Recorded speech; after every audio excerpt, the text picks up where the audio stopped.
مولاي صل وسلم دائما ابدا على حبيبك۔ اگر اللہ نہ کرے کوئی اس گناہ میں مبتلا ہے تو وہ آج کی رات رو رو کے اللہ سے توبہ کرے، اور کسی بزرگ سے رابطہ کرے کہ حضرت میرے اندر یہ بیماری ہے تو کسی طرح سے میں اس بیماری سے بچنا چاہتا ہوں، تو مجھے کوئی طریقہ بتائیں کہ اس عذاب سے میری جان چھوٹ جائے۔ قرآن نے اس واقعے کی ابتدا یہاں سے کی ہے، هل اتاک حدیث ضیف ابراہیم المکرمین۔ ابراہیم علیہ السلام کے بھانجے تھے لوط علیہ السلام، جو ابراہیم علیہ السلام پر ایمان لائے، اللہ نے آپ کو بھی نبوت دی تو انہوں نے بھی ابراہیم علیہ السلام کے ساتھ ہجرت کر کے اپنے ملک کو چھوڑ دیا۔ اللہ نے لوط علیہ السلام کو ایک قوم کی طرف بھیجا، اس قوم میں جہاں شرک اور بت پرستی تھی، ساتھ ساتھ لڑکوں سے بدفعلی کی بیماری تھی، عادت پڑ گئی تھی ان کو اس برائی کی۔ لوط علیہ السلام کی قوم سے پہلے صدیوں تک اس کائنات میں یہ جرم نہیں ہوا، لوگ جانتے ہی نہیں تھے کہ یہ بھی کوئی برائی ہے، کیونکہ یہ انسان کی فطرت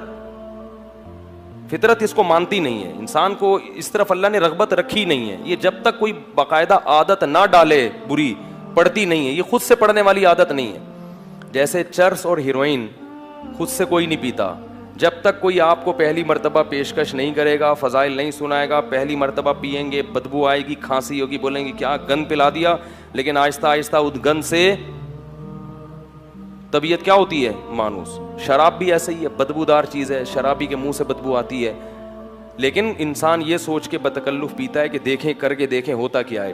تو یہ جو لڑکوں سے بدفعلی کا مرض ہے، اللہ نے مرد کی رغبت مرد کی طرف رکھی نہیں، عورت کی طرف رغبت وہ نیچر ہے، وہ فطرت ہے، وہ نیچر ہے، وہ ختم نہیں ہو سکتی، اور وہ ختم ہوگی تو یہ غلط ہے، تو اللہ نے پیدا کیا نا، وہ تو نیچر کا حصہ ہے۔ مرد کی طرف، لڑکے کی طرف رغبت ہونا یہ نیچر کا حصہ نہیں ہے، یہ بیماری ہے، یہ بیماری ہے، یہ گندگی ہے۔ اور یہ بیماری پیدا کیوں ہوتی ہے؟ وہی وجہ جو میں بتاتا رہتا ہوں، شادیوں کا رواج نہیں ہے، بالغ ہو جاتے ہیں، جب خواہش حلال طریقے سے پوری نہیں ہوتی تو کہاں منہ مارتے ہیں؟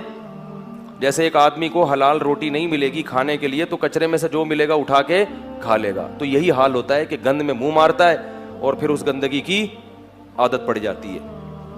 بعض لوگ ایسے ہوتے ہیں جن کو بلوغت کے وقت ہی عادت ہوتی ہے اس کی، تو وہ لوگ ہوتے ہیں جنہوں نے دوسرے نے ان کو خراب کیا ہوتا ہے، کسی دوسرے نے جس کی عادت خراب ہو چکی ہوتی ہے اس نے خراب کیا ہوتا ہے اس کو۔ تو ہے یہ یہی کہ جب آپ فطرت سے دور ہٹو گے، نکاح سے دور بھاگو گے، تو گندگی میں اللہ تعالیٰ شیطان کو آپ پہ مسلط کر دے گا، اور وہ شیطان آپ کو گندگی میں بولو بھائی ڈال دے گا۔